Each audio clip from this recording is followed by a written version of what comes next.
من يهده الله فلا مضل له ومن يضلل فلا هادي له. أشهد أن لا إله إلا الله وأشهد أن محمدا عبده ورسوله. فإن أصدق الحديث كتاب الله وخير الهدي هدي محمد صلى الله عليه وسلم. وشر الأمور محدثاتها وكل محدثة بدعة وكل بدعة ضلالة أو كما قال صلى الله عليه وسلم وبعد. Alhamdulillah, kita bersyukur kepada Allah Subhanahu Wa Taala kerana di dalam bulan Ramadan ini kita diberikan peluang untuk menambahkan amalan-amalan kita, insya-Allah, dengan harapan digandakan pahala-pahalanya tanpa diketahui oleh sesiapa pun kecuali Allah Subhanahu Wa Taala.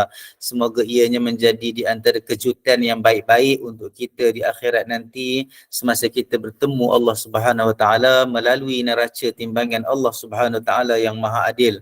Semoga kita semua berada di dalam lingkungan orang-orang yang soleh dan solehah dan Allah kumpulkan kita sekali lagi dalam syurga Firdausnya, insya-Allah. Alhamdulillah, kita hari ini sesi lepas kita dah habis bab zikir dalam zikir puasa berkaitan dengan bulan puasa, bulan Ramadan. Terima kasih Puan Nik Sum, muka surat 194, tapi memang betul muka surat 194 di awal-awal muka surat, saya rasa dia bukan di tengah-tengah ataupun saya rasa nombor 1 tu. Ya, betul, bab nombor 1. Okey. Terima kasih banyak-banyak.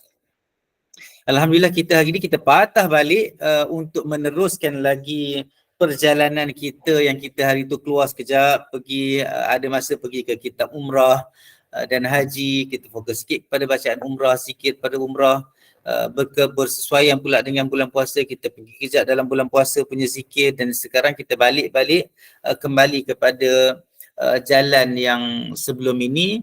Kita berada di muka surat 194, nombor 1, makruh tidur tanpa zikir kepada Allah Subhanahu Wa Taala. Kalau tengok dekat dalam apa yang saya sharekan itu, dia kata babu karahatin naum, bab pada menyatakan tegahan ataupun makruhnya hukum tidur min ghairi zikrillah, dalam keadaan kita tidak berzikir dan mengingati Allah Subhanahu Wa Taala. Itu sebab tidur walaupun ianya tidak perlu niat dan sebagainya, tetapi di dalam Islam kita diajar untuk kita sebenarnya bersedia untuk tidur supaya tidur kita itu ada kualiti. Tidur kita itu memberi manfaat kepada kita dan tidur kita itu juga menjadi ibadah. Kalau kita tidak prepare, kita tidak bersedia untuk tidur, maka tidur kita pun kita tidak ada niat untuk tidur kerana Allah Ta'ala, tidak ada apa-apa. Jadi tidur itu hanya mendatangkan rehat. Dan mungkin juga bukan dalam bentuk rehat, tetapi tidur yang tidak berkualiti yang akhirnya dia hanya pergi sebagai tidur orang-orang yang biasa. Bukan kita membandingkan tidur, tetapi bagi orang yang berilmu tahu bagaimana nak bersedia untuk tidur, jadi tidurnya itu bermakna dan dia jadi ibadah, insya-Allah. Itu yang penting. Supaya semua perkara yang kita buat adalah menjadi ibadah kepada Allah Subhanahu Wa Taala. Imam An-Nawawi rahimahullah dia kata apa? Dia nukilkan, dia kata rawaina fi sunani Abi Dawud bi isnadin jayyid an Abi Hurairah radhiyallahu anhu an Rasulillah sallallahu alaihi wasallam qala man qa'ada maq'adan lam yadhkurillaha ta'ala fihi kanat alaihi minallahi tiratun wa man ittaja'a madja'an wa man ittaja'a madja'an la yadhkuru Allah Ta'ala fihi kanat alaihi minallahi tiratun. Nanti kita tengok apa makna tirah. Qultu at-tiratu bi kasri ta al-muthannat fawq wa takhfif ar-ra wa ma'nahu naqs wa qila tabi'ah. Okey. Hadis ini secara keseluruhannya martabatnya hasan, tidak ada masalah, kita boleh pegang, kita boleh berhujah dengan hadis ini, kita boleh beramal dengan hadis ini. Kami meriwayatkan di dalam Sunan Abi Dawud dengan sanad yang baik, daripada Abi Hurairah radhiyallahu anhu daripada Rasulullah sallallahu alaihi wasallam. Rasulullah sallallahu alaihi wasallam bersabda, sesiapa yang berada dalam keadaan duduk, siapa yang duduk dalam keadaan dia duduk, maknanya dekat sini dia nak bagi tahu kita duduk macam mana pun lah, sama ada kita berdiri tu pun bermakna duduk, Duk buat apa tu, contohnya orang kata duk buat apa tu. Bahasa Melayu kita kan macam tu, duk buat apa, maksudnya sedang buat apa, sama ada orang itu berdiri ataupun baring ataupun sedang bergerak, maka keadaan dia itu dalam konteks dia berada dalam satu kedudukan. Ada orang duduk di atas lantai, ada orang duduk di atas pokok, ada orang bekerja lah, maksudnya ambil lebah dan madu lebah dan sebagainya. Ada orang duduk di atas kerusi, ada orang duduk di atas bench, kursi panjang, ada orang duduk di atas motor, ada orang duduk di atas sofa, ada orang duduk di dalam kursi dewan meeting dan sebagainya. Tak kisahlah. Yang pentingnya man qa'ada maq'adan, siapa yang berada dalam keadaan duduk, duduk dalam keadaan dia duduk, tak kira lah macam mana bentuk duduknya, lam yadhkurillaha ta'ala, dalam masa yang sama dia tidak mengingati Allah Subhanahu wa ta'ala, tidak berzikir kepada Allah Subhanahu wa ta'ala padanya, maknanya pada keadaan dia duduk itu. Kanas alaihi minallahi tiratun, sesungguhnya ke atas dia di sisi Allah Subhanahu wa ta'ala ataupun daripada pandangan Allah Subhanahu wa ta'ala, penilaian Allah Subhanahu wa ta'ala adalah kurang. Ada kekurangan, ada yang tidak kena, ada yang tidak sempurna dalam keadaan dia duduk tanpa dia mengingati Allah Subhanahu wa ta'ala. Okey. Wa man ittaja'a, siapa yang ittaja', meletakkan lambung diri dia rusuk, nak tidur, mabja'an, di atas tempat dia tidur, tak kira lah di atas tempat dia nak tidur tu, di atas sofa ke, dia tidur tu dalam kemah ke, atas pasir ke, kalau di camping, seorang askar dia tidur dekat tepi pokok tidur, tidak ada masalah. Apa sahaja bentuk dia tidur, dia mengereng ke, apa ke, sesiapa yang berada dalam keadaan dia nak tidur, la yadhkurullah ta'ala, dalam keadaan yang sama juga dia tidak mengingati Allah Subhanahu wa ta'ala. Pada keadaan itu, kanas alaihi minallahi ta'ala tiratun, ke atasnya juga daripada Allah Subhanahu wa ta'ala, penilaian Allah Subhanahu wa ta'ala, ada kekurangan bagi dia, ada akibat yang tidak baik bagi dia. Sebab apa? Sebab di bawah itu makna tirah dalam perkataan ini, dalam hadis ini, di antara perkataan yang agak ganjil adalah tiratun. Jarang orang guna tirah ini. Okey. Jadi dia kata, Imam Nawawi kata, qultu at-tiratu bi kasri ta al-muthanna. Maksudnya at-tirah itu dengan berbaris di bawah, huruf ta itu berbaris di bawah, selepas itu berbaris di atas iaitu huruf ra, takhfif ra. Takhfif ini sebab bacaannya, kalau huruf ra itu sebelum, walaupun dia huruf baris di atas, kalau sebelum huruf ra itu dibariskan di bawah, bacaan ra itu dia agak sedikit ringan. Tiratun, dia tak baca tiratun. Kalau kita baca yadhkurunallah, ra itu baris di hadapan, dia jadi tebal. Okay? Kalau baris di atas, ra'aitu. Tapi kalau sebelum huruf ra itu baris di bawah, kalau ikut mazhab ataupun riwayat Warsh, dia akan baca ra. Khairan kathira, dia akan baca ra, dia tak baca ra. Kita Hafs dia baca kathira. Tapi ra itu dia bukan tebal yang setebal-tebalnya, jadi dia kata takhfifur ra, tiratun. Okey. Wa ma'nahu, makna tirah itu adalah kekurangan, naqs, kekurangan. Maknanya tak cukup. Keadaan kita tidur, keadaan kita duduk tu, seorang Muslim yang dalam keadaan dia duduk dan tidur itu, berbaring itu, dalam keadaan dia tidak mengingati Allah SWT, keadaan dia tu tak cukup, kurang. Kalau orang kata kita tak cukup akal, kita rasa tak okey. Tapi kita juga perlu rasa tidak okey kalau orang kata kita duduk dalam keadaan tidak sempurna. Kadang-kadang kita dah duduk betul-betul dah sempurna, tetapi disebabkan kita tidak mengingati Allah SWT, maka di situ ada kekurangan. Jadi kita perlu merasai bahawa kalau kita duduk, kita berbaring dalam keadaan kita tidak mengingati Allah SWT, di situlah terdapatnya kekurangan dalam keadaan-keadaan kita hidup keseharian ini. Okay? Ada yang kata waqila tabi'atun. Tabi'ah ini adalah bukan tabi'ah. Tabi'ah itu tabiat. Tabi'ah itu nature. Tapi ini tabi'ah. Tak dengan huruf tak. Huruf ta ini membawa makna, tabi'atun ini membawa makna ada akibat yang tidak baik. Implikasi daripada kita tidak berzikir mengingati Allah Subhanahu wa ta'ala. Maka kita kena duduk dalam apa-apa sahaja keadaan pun. Walaupun ini kita belajar tentang zikir, ketegahan untuk kita tidur tanpa kita mengingati Allah Ta'ala, tetapi bahagian pertama hadis ini menunjukkan bahawa sebenarnya dalam keseluruhan kehidupan kita, sama ada kita duduk bagaimanapun, sama ada kita tidur bagaimanapun, maka di situ ada tegahan jika kita tidak mengingati Allah SWT. Jadi arahannya kita kena ingat Allah SWT dalam apa sahaja keadaan. InsyaAllah.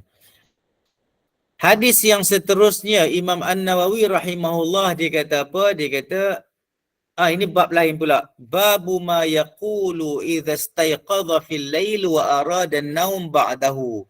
Bab pada menyatakan sesiapa yang bangun pada waktu malam dan dia nak tidur balik.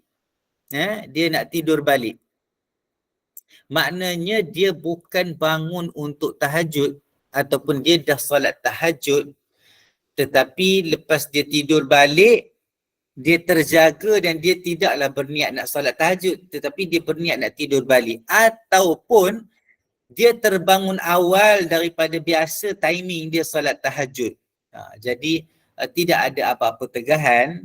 Yang pentingnya setiap seorang Muslim tu perlu ada solat-solat malamnya. Jadi di sini bukan nak bagi tahu kata ada tegahan. Kalau bangun tak semayang, tak boleh tidur balik. Tak. Maksudnya kalau siapa yang bangun tengah malam terkejut, nanti kita tengok apa konteks bangun tengah malam ini. Ada yang bangun tengah malam, sepatutnya kita bangun solat lah. Solat, berzikir, baca Quran dan sebagainya. Tapi ada jenis yang bangun ini terjaga dan dia nak tidur balik. Okay? Imam An-Nawawi rahimahullah dia kata, ketahuilah bahawa orang yang bangun dan terjaga di tengah malam itu ada dua jenis, dia kata. Ada dua jenis. Yang pertama, yang man la yanamu ba'dahu. Ada yang bangun dalam keadaan dia tak tidur dah lepas dia terjaga itu. Okay? Dia tak tidur dah lepas dia terjaga. Wa qad qaddamna fi awalil kitab.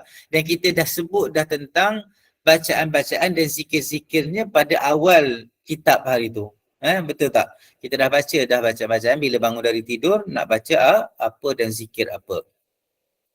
Wathani, yang kedua, jenis yang kedua adalah mayyuridun naum ba'dahu.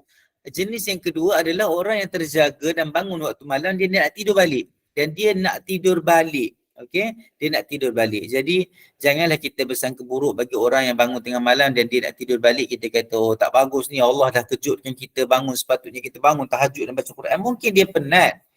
Mungkin dia bangun itu dengan sebab-sebab yang tertentu. Fahadha yustahabbu lahu an yadhkura Allah Ta'ala ila an yaghlibahu an-naum.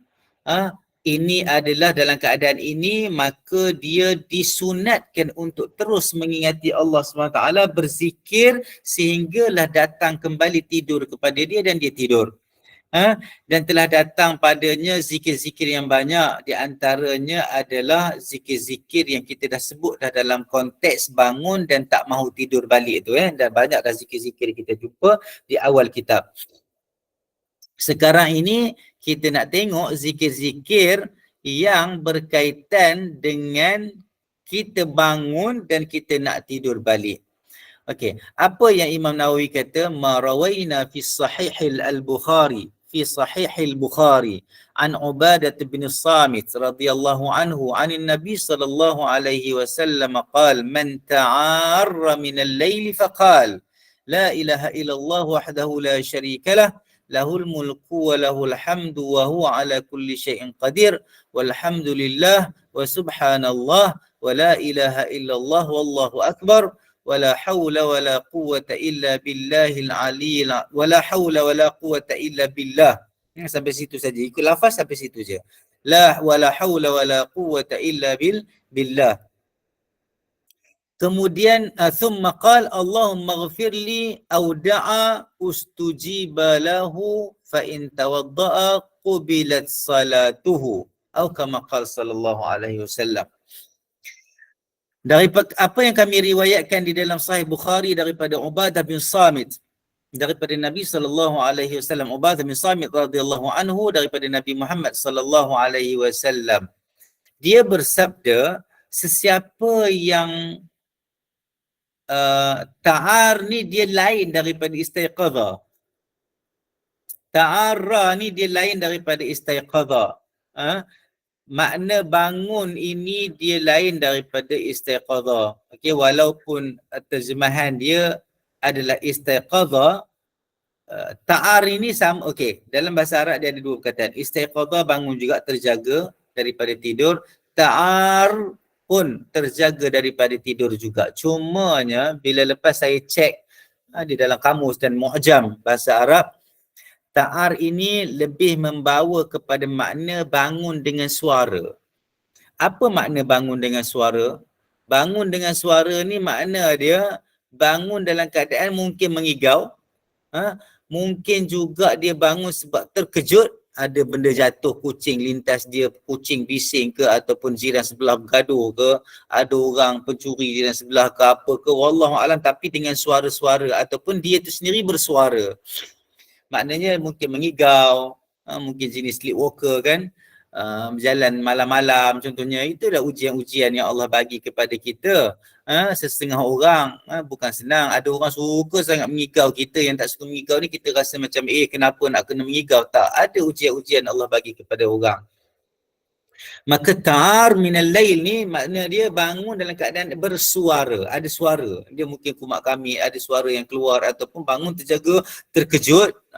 Maka itu makna ta'ar. Siapa yang terjaga tengah malam, faqala, maka dia sebutlah, la ilaha illallah wahdahu la syarikalah, lahul mulku wa lahul hamdu wa huwa ala kulli syai'in qadir, walhamdulillah wa subhanallah wa la ilaha illallah wallahu akbar wa la hawla wa la quwwata illa billah. Jadi itulah doanya. Jadi boleh tanda kalau dekat kitab itu, kejap saya tengok. Okey, kalau dekat kitab tu bacaannya adalah apa? Bacaannya adalah bermula daripada la ilaha illallah. Boleh catat ya, sebab macam saya bagi tahu dalam cetakan Al-Hidayah ni kadang-kadang bukan doa, yang bukan lafaz doa pun dia letak juga dalam tulisan bahasa Arab. Takut nanti orang-orang awam macam kita ni baca sekali. Bila bangun je tengah malam, dia pun baca man ta'arra minal laili faqala. Jadi salah lah macam tu. Yang nak kena bacanya adalah la ilaha illallah wahdahu la syarikalah. Itu sebab ada satu cerita orang Arab kan suruh orang Melayu baca doa, ataupun orang Melayu suruh orang Arab tu baca doa. Orang Arab tu kata tak nak. Tak nak, dia pun cakap Arab lah, tak nak, dan cakap lah kamulah baca sebagainya. Lepas tu orang lain pun, orang awam lain pun duduk tanda tangan dah amin, sedangkan dia belum baca doa lagi, cuma dia baca Arab je, dia cakap Arab sahaja, dan orang tu orang awam dah doa, dah amin dah. Sebab itulah sebab mungkin ialah ada peluang orang diberi belajar bahasa Arab, ada tidak. Jadi masing-masing ada rezekinya, tapi dengan kita belajar ni kita dapat faham insya-Allah. Tugas saya nak bagi tahu yang mana yang kena baca, yang mana kita tak payah baca. Okey. Sebab dalam hidayah ni dia sebut, dia tulis juga, nampak kalau tengok man ta'arra minal lail. Jangan pergi baca pula bangun-bangun terkejut tengah malam baca man ta'arra minal lail. Salah lah. Yang kena baca apa dia? Mula daripada la ilaha illallah wahdahu la syarikalah sampailah wala haula wala quwwata illa billah. Okey, itu part pertama di dalam doa yang kita baca kalau kita terkejut dan terbangun dari tidur dan kita nak tidur balik. Lepas tu Nabi kata thumma qala Allahumma ghfirli. Kemudian seseorang itu berkatalah Allahumma ghfirli. Ya Allah ya Tuhanku, ampunkanlah aku. Ataupun jadi boleh letak kat situ bacaan yang part yang kedua adalah Allahumma ghfirli. Situ saja doa yang ada teks yang datang dalam hadis ini. Okey, faham Okey. Tapi boleh tak lebih daripada itu? Apa yang Nabi suruh buat lebih daripada itu? Auda'a. ataupun berdoa. Jadi doa ni tidak adalah lafaz yang solid. Masa ni doa lah apa yang kita nak doa. Ya Allah, Tuhan aku, bagilah aku senang balik tidur. Kenapa aku susah nak tidur ni, ya Allah. Bagilah aku boleh tidur cepat. Bagi aku tidur dengan tenang, kan. Jagalah keselamatan rumah aku, ahli keluarga aku dan sebagainya. Boleh doa, tak ada masalah. Bagilah kejayaan dunia aku dan akhirat aku. Boleh doa. Tidak ada masalah. Jadi doa dekat sini umum. Apa yang Nabi kata? Ustujibalahu, diberikan mustajab doa itu baginya. Okay? Jadi faham maknanya doa yang solid, ada nas, ada teks yang warid, yang sabit daripada Nabi, la ilaha illallah la syarikalah, sampailah wala haula wala quwwata illa billah. Lepas tu Allahumma ghfirli. Sampai situ je. Lepas tu kita kena buat apa? Kita doalah apa yang kita nak doa. Tapi ada lagi selepas itu Nabi kata apa? Fa in tawaddaa qubilat salatuhu. Nabi kata, maka siapa-siapa yang berwuduk maka diterima solatnya. Macam pelik sikit ayat ni. Sebenarnya bukan pelik, tetapi itulah cara bercakap yang berhikmah. Cara bercakap yang dikatakan jawami'ul kalim. Tak panjang tetapi mempunyai makna-makna. Nabi bukan, walaupun dalam ayat ni dia kata fa in tawaddaa, kalau seorang itu berwuduk, kalau dia berwuduk maka diterimalah solatnya. Kalau ikut biasanya, kalau siapa yang berwuduk diterima wuduknya, siapa yang bersolat diterima solatnya. Tapi Nabi nak sebut kat sini, berwuduk itu adalah siapa yang berwuduk dan bersolat. Nak ceritanya wuduk dan solat. Tapi mana tahu ada orang tiba-tiba dia berwuduk, tiba-tiba lepas wuduk dia pun tertidur kat tepi bilik air, dan itu dapatlah pahala dia secara kita fahamnya, dapatlah pahala dia berwuduk sebab dia nak solat. Tapi nak cerita kat sini Nabi kata siapa-siapa yang berwuduk diterima solatnya. Maknanya siapa-siapa yang berwuduk dan solat 2 rakaat diterima solatnya. Solat 2 rakaat ke berapa rakaat ke diterima solatnya. Maka itulah anjuran di dalam hadis ini untuk kita buat. Hakadha dabattuhu fil asl. Fi asli sima'ina al-muhaqqaq. Inilah apa yang kami catatkan berdasarkan apa yang kami dengar secara betul-betul. Demikianlah pembetulan saya. Jadi terjemahan pembetulan tu saya kena betulkan juga. Saya rasa kurang wajar sebab kalau ikut kat sini, hakadha dabattuhu fi asli sima'ina al-muhaqqaq, makna dia beginilah apa yang kami tulis dan tetapkan. Dabt ni makna dia kita sematkan di dalam dada. Kalau ada 2 jenis dabt. Ada 2 jenis tetapan di dalam hati dan cara orang-orang meriwayat hadis. Yang pertama dipanggil dabtus sadr. Dabi' sadr, maksudnya dia tetapkan dalam hati, dia hafal betul-betul, dia ingat betul-betul, pasak betul-betul dalam hati dia, dalam kepala dia untuk dia ingat. Itu cara yang pertama. Ada yang diletakkan sebagai istilah dhabtul kitab. Maknanya dia tetapkan dan sematkan hafazan dia tentang hadis itu berdasarkan tulisan dia. Dia tulis. Jadi dekat sini kita tak tahu dia dhabt sadr ataupun dhabt kitabah. Yang pentingnya dia kata beginilah kami tetapkan dan sematkan hafazan berdasarkan asal pendengaran kami yang kami dah betul-betul analisa. Yang kami ingat betul-betul, yang kami ambil daripada syekh. Itu makna dia. Jadi demikianlah pembetulan saya tu. Saya tak rasa perkara itu sesuai. Saya berdasarkan terjemahan yang asal ini, maka makna dia adalah begitulah apa yang kami tetapkan, yang kami betul-betul pastikan berdasarkan pendengaran kami yang betul-betul kami dengar. Dan juga di dalam nuskhah, begitu juga berdasarkan manuskrip asal. Sebenarnya manuskrip asal ni pun saya kurang pasti, tetapi kalau ikut teks ini wa fin nusakhil mu'tamadah, makna dekat sini adalah berdasarkan kepada manuskrip yang diterima pakai. Yang diterima pakai, yang dah dipastikan dah kesahihannya daripada Bukhari. Okey. Dan telah tertinggal perkataan wala ilaha illallah sebelum wallahu akbar itu di dalam sesetengahnya. Fi kathir minan nusakh, dalam beberapa dan dalam banyak nuskhah. Jadi dalam riwayat yang kita ambil ada ada perkataan wala ilaha illallah sebelum Allahu Akbar. Boleh nampak Okey, ini perbahasan dia sajalah. Walam yadhkurhu al-Humaidi aidan fil jam'a bain as-sahihain. Imam Humaidi juga tidak menghimpun, tidak meletakkan wala ilaha illallah sebelum Allahu Akbar itu dalam kitab dia al-Jam'a bain as-sahihain. Dan telah terdapat juga lafaz ini di dalam riwayat At-Tirmidzi. Dan juga tidak terdapat perkataan ighfirli au da'a di dalam riwayat Abi Daud. Huwa syak min al-Walid bin Muslim ahadur ruwat. Ini adalah perkara yang berkaitan dengan beberapa dengan keadaan syak ataupun tidak pasti perawi yang bernama Al-Walid bin Muslim. Dan dia adalah syekh kepada syekh Imam Al-Bukhari dan Abu Daud dan Imam At-Tirmidzi dan selainnya di dalam bab hadis. Jadi Al-Walid walaupun dia ada syak sikit tetapi dia ada datang backup dalam keadaan dia meriwayatkan riwayat ini. Okey.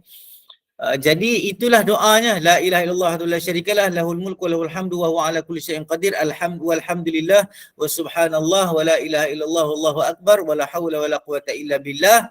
Allahumma ghafirli, kemudian kita doalah apa yang kita nak doa sehinggalah kita tidur insya-Allah.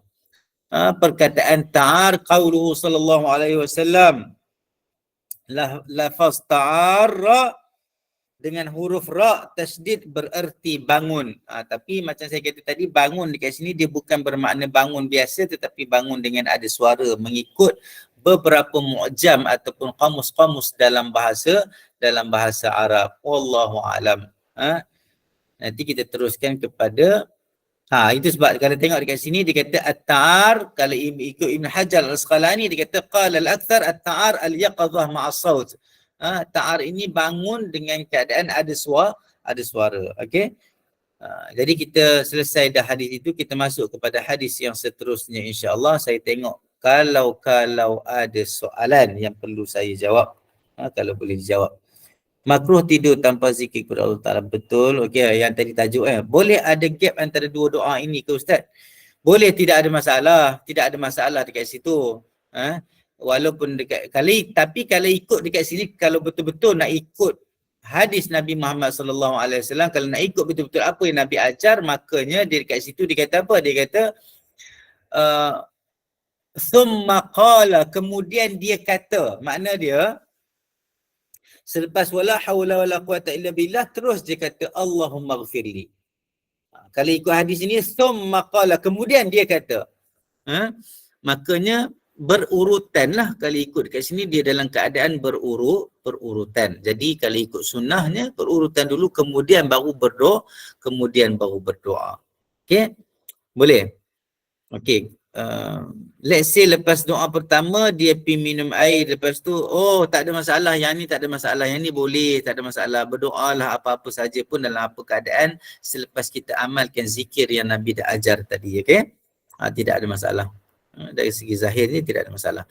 Wa rawaina fi sunani Abi Daud bi isnadin lam yudha'ifhu an Aisyah radhiyallahu anha anna Rasulullah sallallahu alaihi wasallam kana idza istayqadha min al-lail qala la ilaha illa anta subhanaka Allahumma astaghfiruka li dhanbi wa as'aluka rahmatak Allahumma zidni ilma wa la tuzigh qalbi ba'da idh hadaitani wa hab li min ladunka rahmah innaka antal wahhab. Baris ki tu salah dia ka min ladunka rahmah, min ladunka rahmatan innaka antal wahhab. Okey. Ini yang hadis yang nombor 291 tu lah, muka surat 195 kami meriwayatkan di dalam Sunan Abi Daud dengan sanad yang dia tidak dhaifkan. Jadi kalau Imam Abi Daud dia tidak dhaifkan sanad itu ataupun dia tidak diam, maka biasanya hadis itu adalah hadis yang okeylah, hasan ataupun sahih. Daripada Aisyah radhiyallahu anha, sesungguhnya Rasulullah sallallahu alaihi wasallam bila dia bangun daripada malam, bila dia bangun daripada tidur pada waktu malam, dia akan baca apa? Dia akan baca la ilaha illa anta subhanakallahumma astaghfiruka li dhanbi wa as'aluka rahmatak Allahumma zidni ilma. Ya Allah, ya Tuhanku, tambahkanlah aku ilmu, wala tuzigh qalbi ba'da idh hadaitani. Janganlah engkau lencongkan dan gelincirkan hatiku selepas engkau memberi hidayah kepadaku. Wahabli min ladunka rahmah, dan berikanlah aku daripada sisi kamu kerahmatan. Innaka antal wahhab, sesungguhnya engkau lah yang maha pemberi, yang maha pemurah, yang maha memberi kepada segala sesuatu. Maka itulah doanya kalau kita terbangun daripada tidur pada waktu malam. Okey?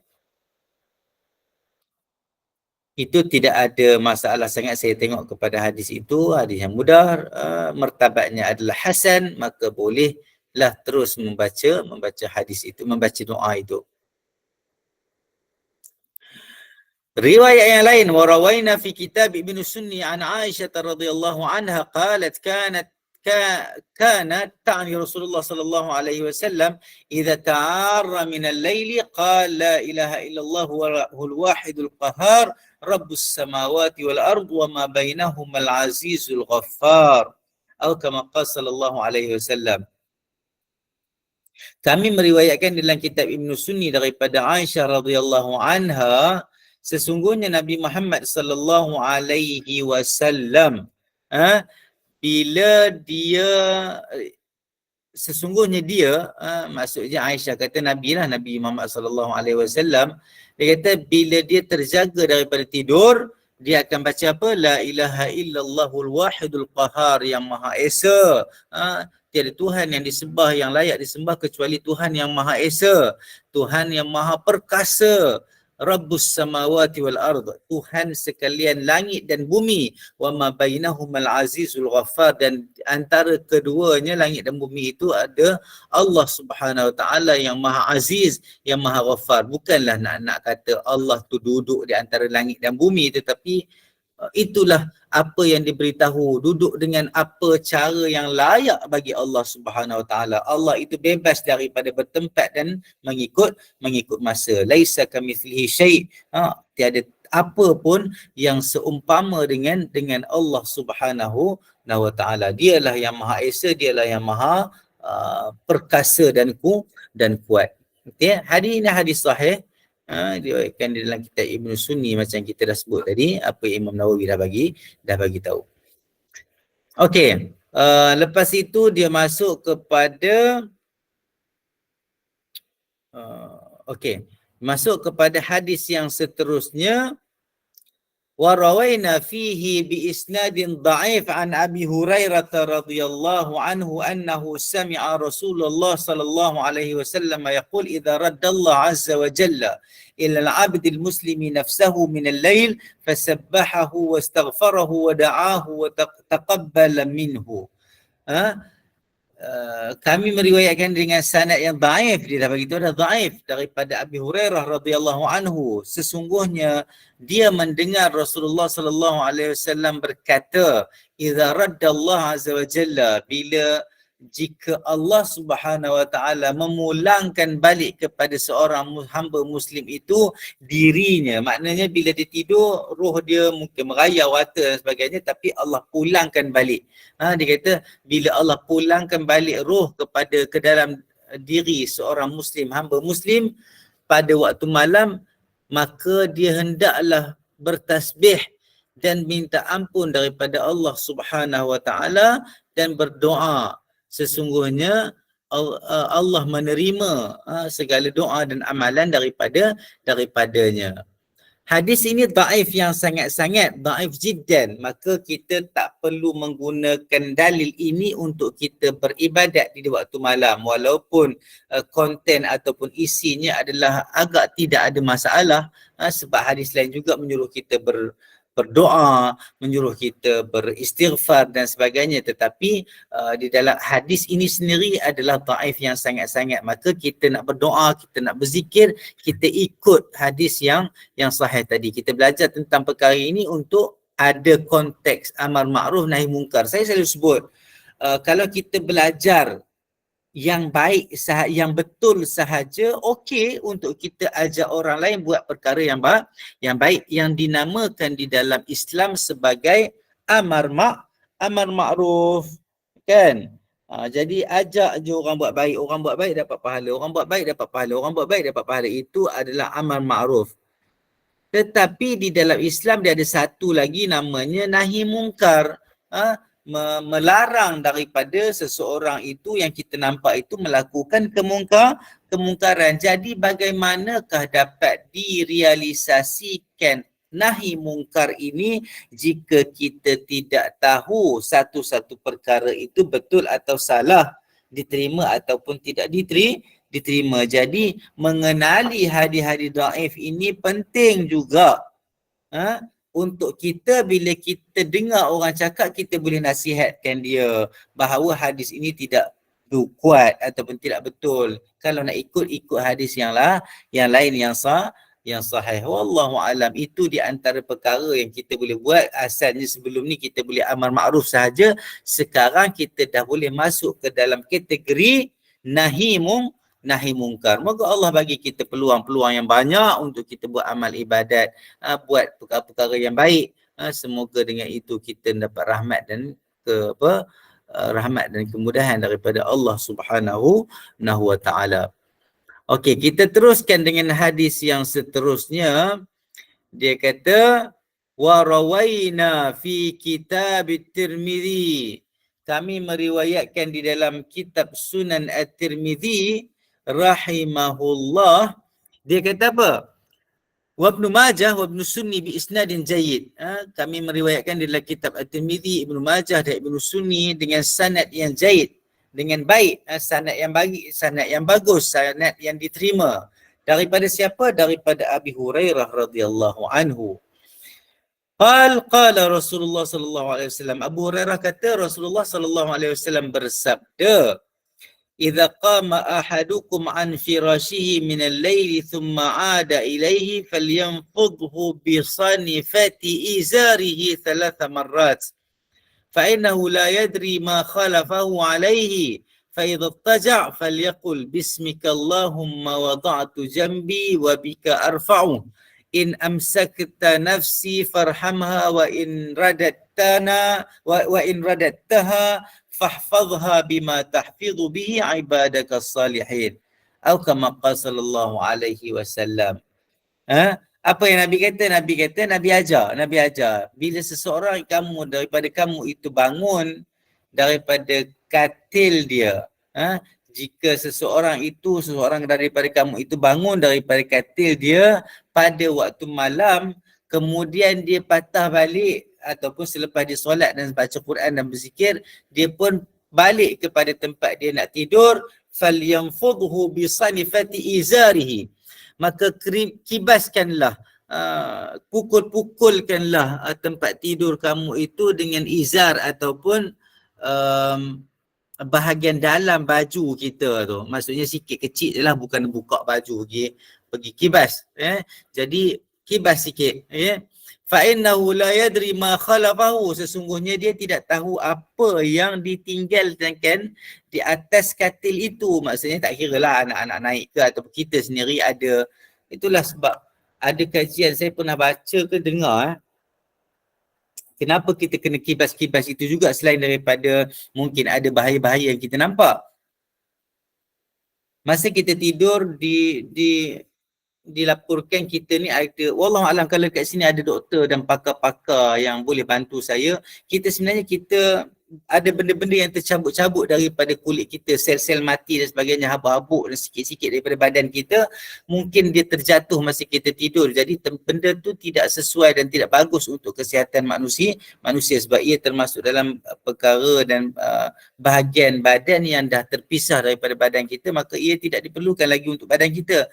Jadi kalau itu terdapat di atas katil, mungkin akan menyebabkan kita ada perkara-perkara yang tidak baik melekat dekat diri kita. Itu sebab antara hikmahnya Nabi suruh kita kibaskan tempat kita nak tidur. Fa idza taja'a falyaqul, bila dia baring maka katakanlah bismikallahumma wada'tu jambi wa bika arfa'u. Ya Allah, dengan namamu ya Allah, ya Tuhanku, aku memberi, aku meletakkan aku meletakkan rusuk kanan aku ini. Sebab kita belajar hadis yang lain, Nabi tidur di atas lambung kanan. Wa bika arfa'u, dan dengan sebab kamu juga, dengan sebab izin kamu juga, aku mengangkat badan aku ini. Okey. In amsakta nafsi, jika engkau pegang jiwa ini, farhamha, maknanya matilah. Maka dia minta Allah merahmati dia. Wa in radadtaha fahfazha bima tahfazu bihi ibadaka salihin. Kalau kamu pulangkan balik roh itu, jasad, roh itu, supaya berada dalam jasad hidup, bima nahfadhu bihi ibadaka salihin, maka jika kamu hantar kembali jiwa dan nyawa itu ke dalam badan aku, okey, maka engkau peliharakanlah seperti mana engkau pelihara hamba-hambamu yang salih. Imam At-Tirmizi rahimahullah dia kata hadithun hasan, hadis ini hadis hasan. Orang bahasa, orang lugah, orang linguistik, orang yang faham bahasa Arab yang dengan baik, dia kata sanifatul izar, bahagian dalam izar itu, izar ni bahagian bawah, baju bahagian bawah, jadi kibaskan dengan kain dan sebagainya. Dia kata sanifatul izar, makna dia adalah bahagian yang tidak ada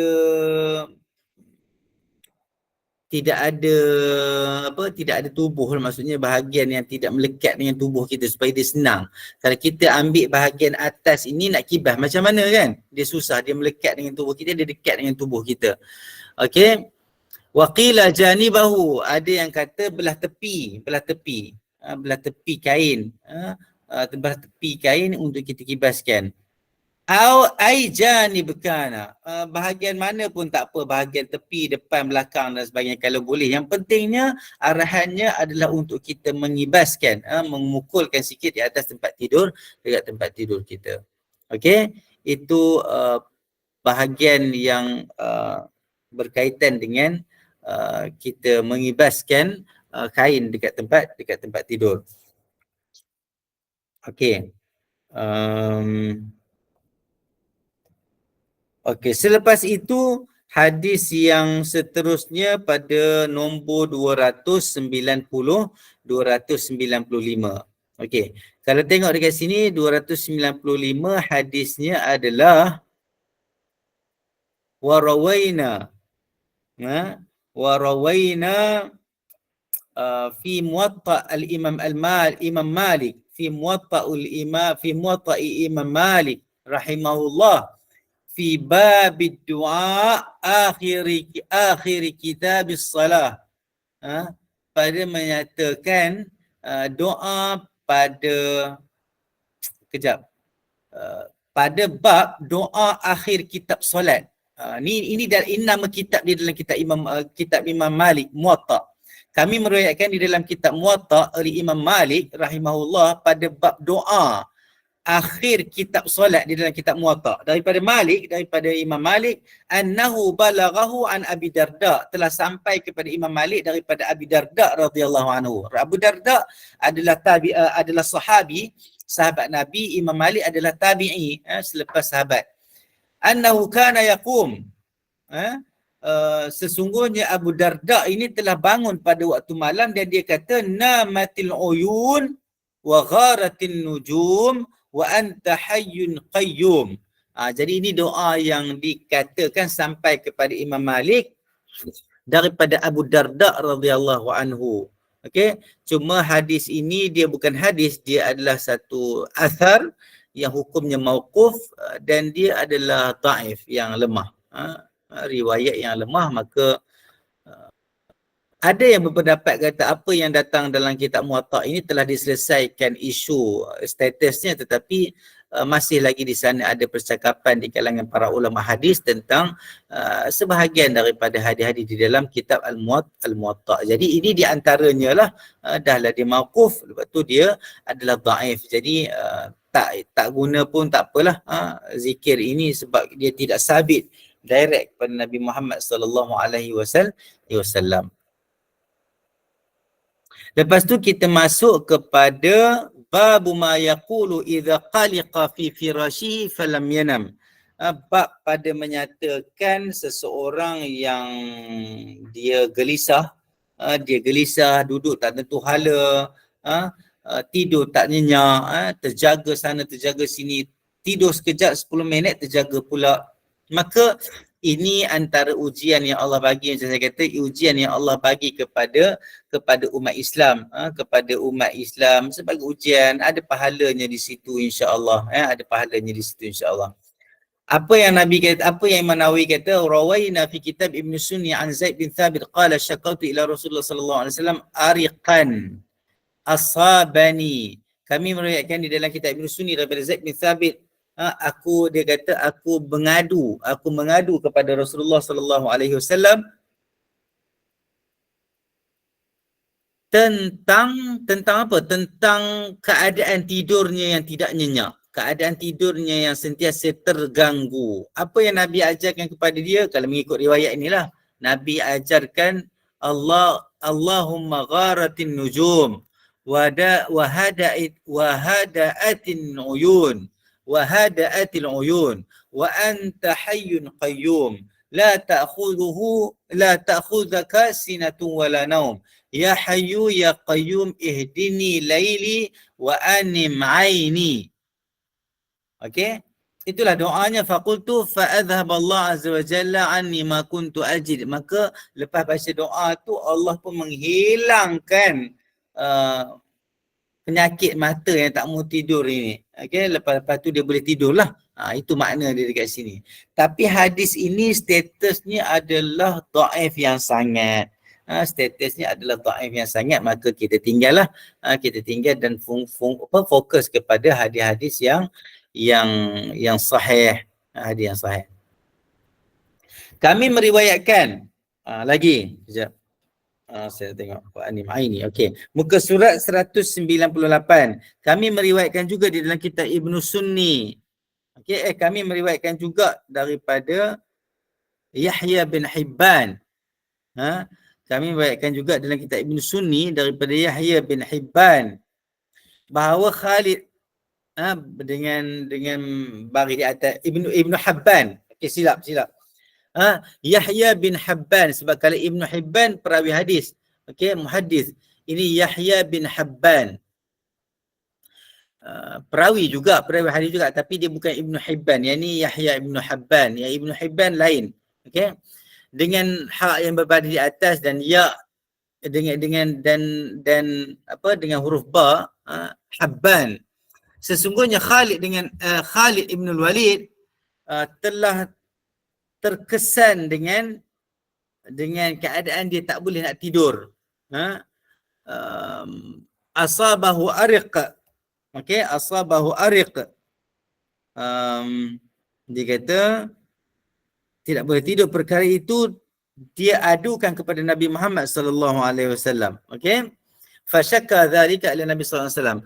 Dan Nabi pun menyuruh dia untuk dia minta perlindungan daripada Allah Subhanahu wa taala. Minta perlindungan daripada Allah Subhanahu wa taala daripada keadaan dia itu. Okey. Bi kalimatillahi tammati min ghadabi, dengan kalimah-kalimah yang maha sempurna, iaitu Al-Quran, zikir-zikir. Wa min syarri ibadati wa min hamazati syaitan wa ay yahdurun. Daripada segala kejahatan hamba-hamba Allah, hamba-hamba, dan juga hamazat, hasutan-hasutan dan waswas syaitan, wa ay yahdurun, daripada mereka itu datang untuk mendatangi aku. Jadi kita minta ampun dan minta berlindung daripada Allah SWT. Tapi hadis ini mursal, isi kandungannya okey, cumanya dia adalah dalam kategori mursal. Maka kategori mursal ini dhaif yang tidak kuat lah, maka kalau tak ada ayat lain ataupun doa lain, kita terjaga tu, kita boleh baca yang ni. Cuma jangan sesekali anggapkan ia adalah datang daripada riwayat Nabi Muhammad sallallahu alaihi wasallam, sebab dia tidak sabit. Okey.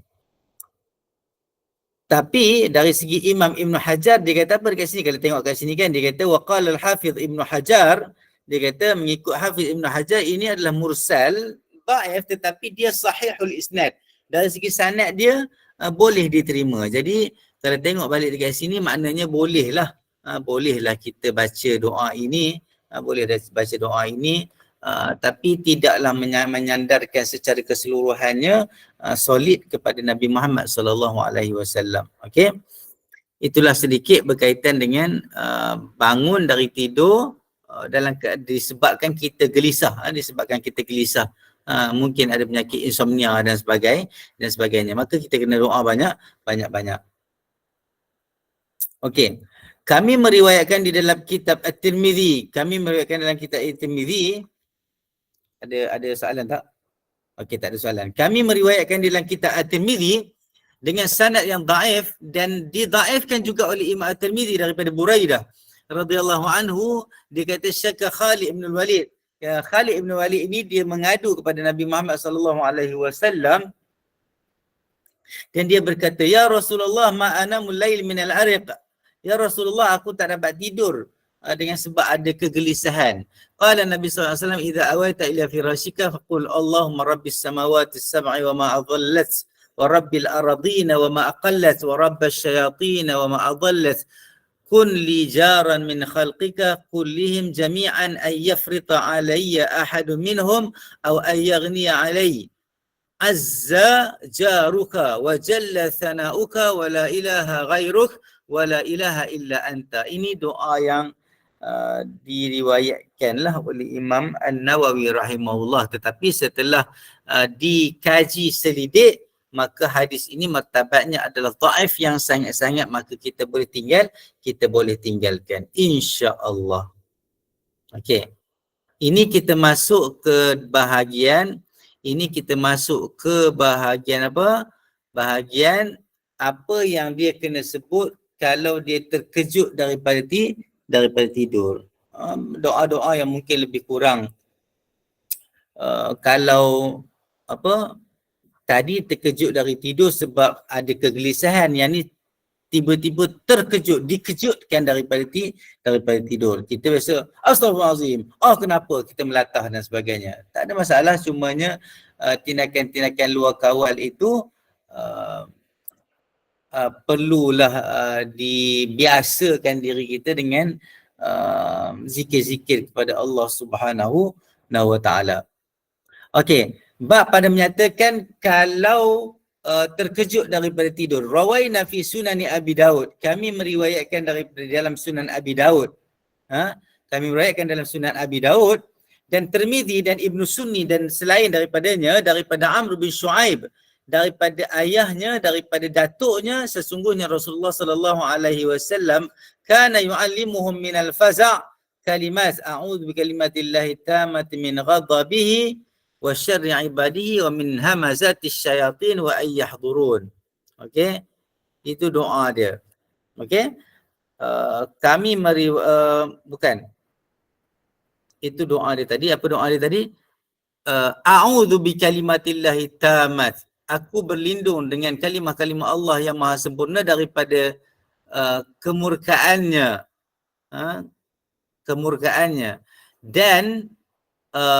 dan daripada kejahatan hamba-hambanya, kejahatan hamba-hamba Allah SWT kepada manusia yang lain. Wa min hamazati syayatin, dan daripada godaan-godaan dan hasutan-hasutan syaitan. Wa ayyahdurun, untuk mereka datang menghimpit kehidupanku. Okey, ini antara perkara yang disebut. Qala wa kana Abdullah bin Amr yu'allimahunna man aqala min banihi wa man lam ya'qil katabahu fa'allaqahu alayhi. Qala Tirmizi hadithun hasan. Imam Tirmizi kata yang hadis yang bahagian atas tadi, yang sampai ayyahdurun tadi tu, itu adalah hadis hasan. Cuma qala wa kana Abdullah, part yang Abdullah ini. Yang ni saya nak kena cerita sikit supaya kita betul-betul faham, tidak ada salah faham. Sebab kalau tengok dekat terjemahan ni, dia kata Abdullah bin Amr mengajarkan bacaan ini kepada putera-putrinya yang tidak berakal, sedangkan yang masih Sedangkan yang masih apa?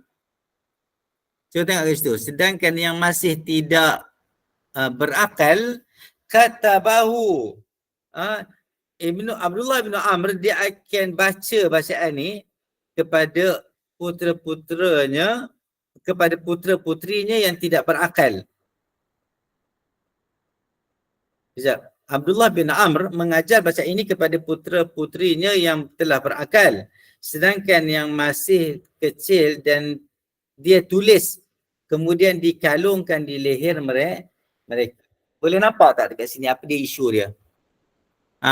Betul. Dia buat macam tangkal. Semalam bila saya buat kajian, buat bacaan sikit terhadap hadis ini, kita semua sebenarnya dah tahu dah sebenarnya buat tangkal, bentuk-bentuk tangkal itu tidak dibolehkan di dalam Islam. Tiba-tiba kita jumpa pula hadis yang ada perkara ni. Hadis yang ada perkara ini disebutkan bahawa Abdullah bin Amr dia baca doa ini dan dia ajarkan perkara ini kepada anak-anak dia yang berakal, yang dah boleh baca dan boleh menghafal dan boleh faham.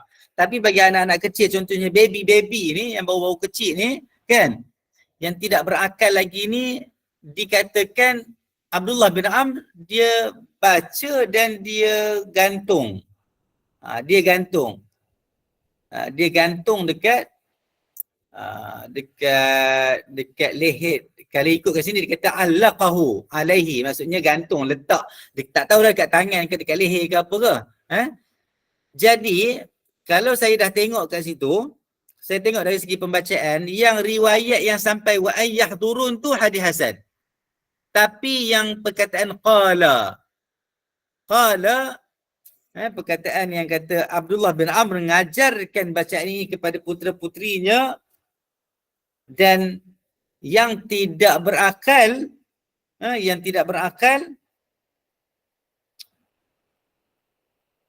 sebenarnya terjemahan ni salah lah, saya pula jadi pening. Terjemahan ni sebenarnya salah.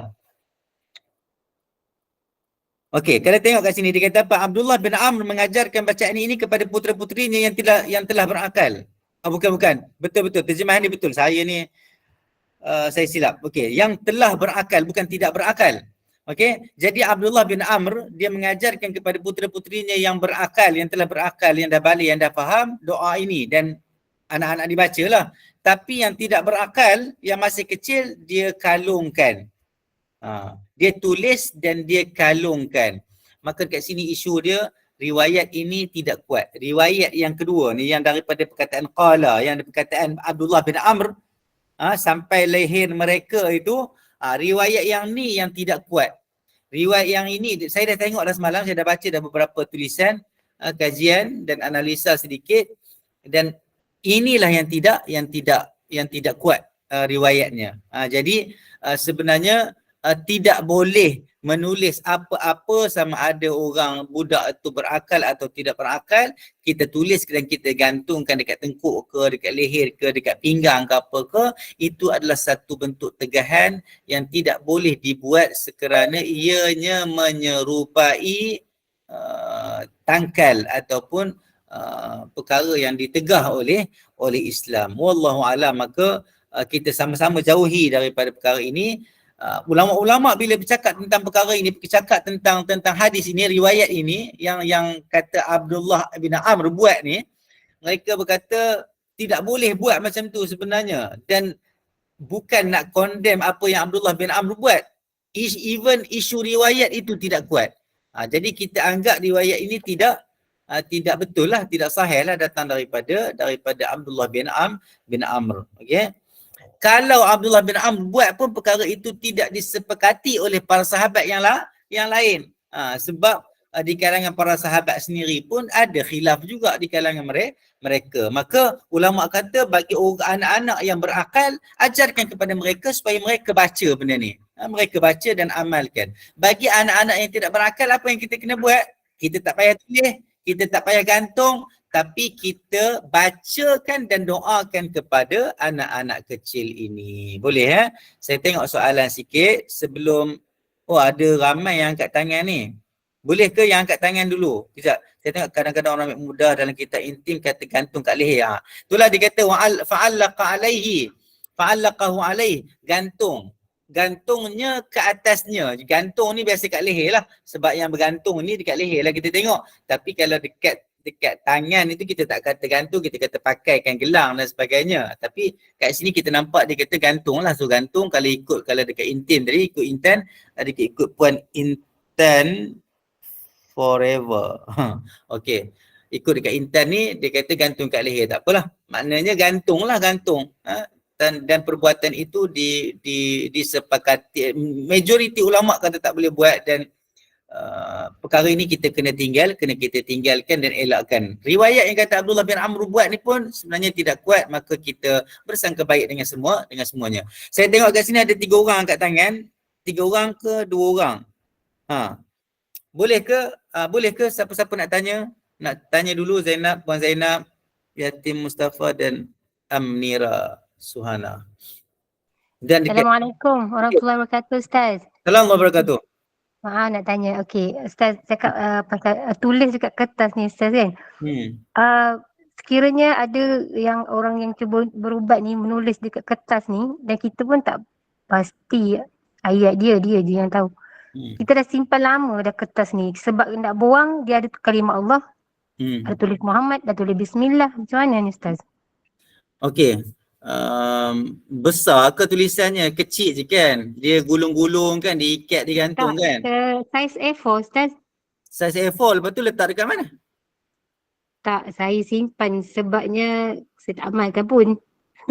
Okey. Lama dah, bukan. Dia sebenarnya bukan untuk saya. Dulu kakak saya sakit, tapi orang ni cuba untuk saya sebenarnya saya pertama sekali apa-apa perkara yang ditulis ke atas kertas, sama ada ia ayat Quran tu sendiri betul, tapi perbuatan itu tidak betul, sebab ayat Quran bukan untuk ditulis dia disimpan. Kalau ditulis disimpan, disuruh simpan, takut dia jadi tangkal walaupun tidak digantung. Dia menyerupai. Yang kedua, saya risau takut ada ayat-ayat Quran, dulu orang tulis ayat Quran bercampur-campur, huruf-huruf potong, disambung-sambung, kaf haya ain sad, lepas tu disambung dengan benda lain, lepas tu ditulis secara terbalik. Ada juga benda-benda tu, dan saya itulah, kalau boleh ke saya nak tengok? Kalau boleh saya nak tengok, supaya saya dapat pastikan perkara itu tulisan tu ayat Quran ke apa ke, ataupun jampi-jampi yang tidak betul. Kalau boleh lah, kalau boleh. Boleh, Ustaz. Nanti saya sharekan. Okey. Dah lama dah saya ingat nak macam nak buang ke nak bakar, tapi saya risau pula ada kalimah Allah. Kalau tak pasti, saya senang je. Kalau tak pasti, baca istighfar dan minta perlindungan daripada Allah Ta'ala, bakarkan dan abunya buang dekat air, biar air lalu. Ataupun tanam pun tak apa juga, tak ada masalah. Jadi cumanya tak nak bagi saya tu, sebab saya rasa saya nak tengok dulu, sebab saya nak pastikan dia ayat Quran ke tak. Kalau bukan ayat Quran, kalau bakar pun tak ada isu apa pun, tak perlu kita nak jaga abu dia tu. Kalau dia ayat Quran tu yang kita nak kena jaga. Ini bakar je kan, bakar je tu nak kena tengok jugalah kan. Kadang benda ni nak buat benda ni, kadang ada orang dia risau, takut jadi ke dia apa. Minta tolong daripada Allah Ta'ala. Kita dalam jemaah ni sendiri minta perlindungan kepada puan yang nak buat ni kan. Kalau nanti tengok, kalau dia tu bukan ayat Quran, kalau ayat Quran, kalau bakar kena jaga abu dia tu, kita letak dekat sungai biar dia lalu kan. Jadi kita selamatlah, insya-Allah selamat, kita menjaga kemuliaan Quran tu dan sebagainya. Nanti kalau boleh saya nak tengok dulu sebelum kita tengok apa nanti saya kongsikan ya. Insya-Allah boleh, terima kasih. Okey, Wan Nohanita ada nak tanya ke? Ke dah tulis? Saya pernah tanya hadis ni. Okey, Assalamualaikum Ustaz. Assalamualaikum warahmatullahi wabarakatuh. Saya nak tanya sebab saya tentang hadis ni, saya ada belajar dah dengan salah seorang asatizah kita azkar ni berkenaan dengan pemakaian ni tangkar ni kan. Jadi saya, sebab dia kata benda ni kita tak boleh mudah jatuhkan hukum haram atau syirik tentang pemakaian, sebab apa dia kata benda ni merujuk kepada hadis tu, dia kata hasan. Jadi kita tak boleh kata mudah kata, apabila harus tak boleh kata jatuh haram ataupun kata tak boleh diamalkan. Jadi kita ambil jalan tengah, dia kata dia haruskan. Tapi saya ada rujuk juga dengan beberapa orang asatizah lain. Jadi apabila dia katakan itu, jadi kita tak boleh kata harus pun kita ambil sudut pandangan lebih arah kepada yang condong kepada syirik. Jadi Bagaimana Ustaz? Saya nak tanya tentang yang Asatidz tadi kata tak boleh bermudah-mudahan katakan haram tentang pemakaian tangkal azimat tu menunjuk kepada hadis tu. Okey, saya boleh kongsi beberapa perkara yang berkaitan dengan ni sebenarnya. Kejap.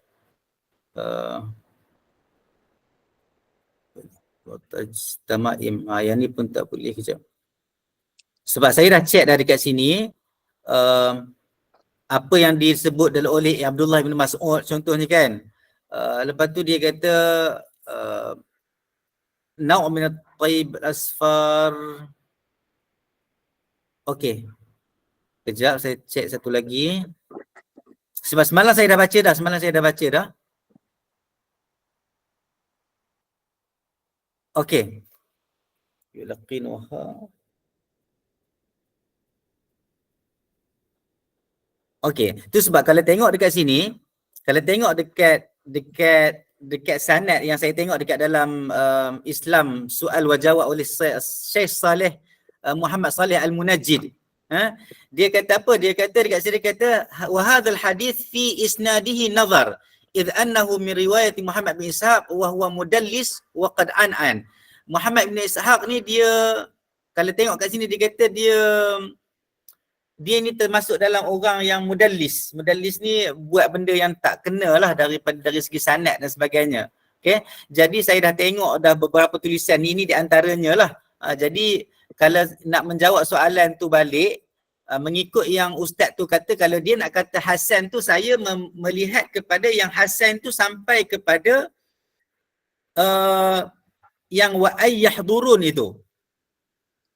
Faham tak? Yang Hasan tu sebenarnya bukan sampai kepada fa'allaqahu alaihi tu, bukan sampai ke situ. Okey, boleh faham saya nak cerita satu-satu ni supaya kita sama-sama faham, jangan ada yang tertinggal.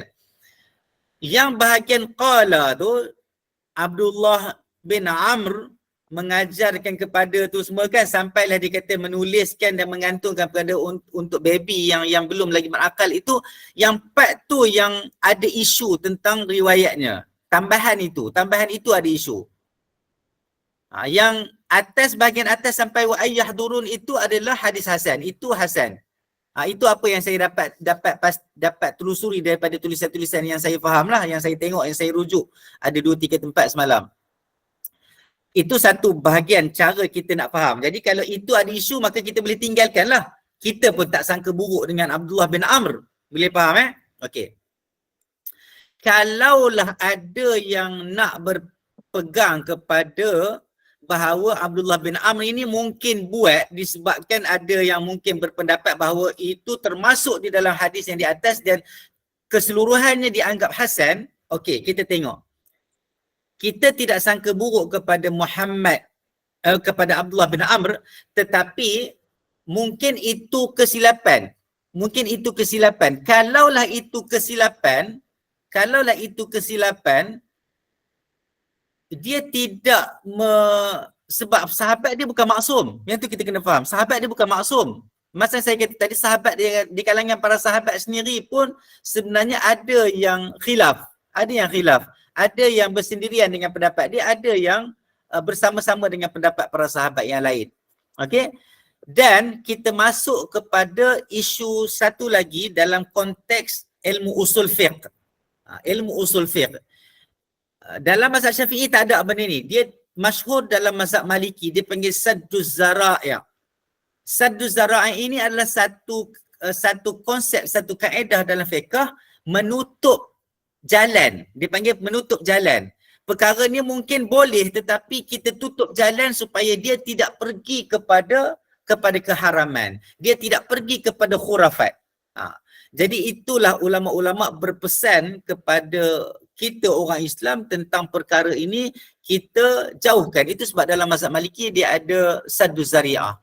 Kalau pun perkara itu nampak macam samar-samar, dia sebenarnya duduk dalam grey area. Grey area ni dalam keadaan kelabu. Jadi bila kelabu ni dia lebih kecenderungan tu ditakuti jadi perkara yang tidak bagus. Mungkin yang dibuat, kalaulah mengatakan apa yang dibuat oleh Abdullah bin Amr tu, saya lebih kepada melihat kepada tambahan itu tidak sahih. Jadi bila kita kata tambahan itu tidak sahih, maka kita pun tidak bersangka buruk kepada Abdullah bin Amr sebab itu tidak berlaku. Sebab riwayat itu tambahan sahaja.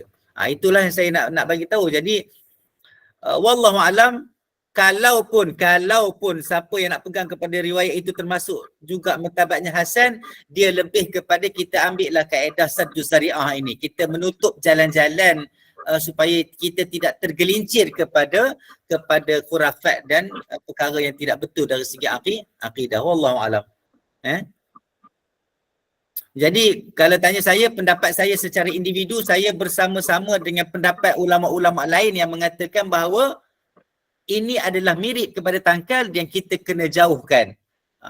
Dan kita minta ampun kalaulah betul Abdullah bin Amr buat benda tu. Tapi itulah, benda tu dalam grey area, dalam keadaan samar-samar. Jadi elok kita tinggalkan. Sedangkan di sana banyak lagi riwayat-riwayat yang lain menegah perbuatan yang sebegini.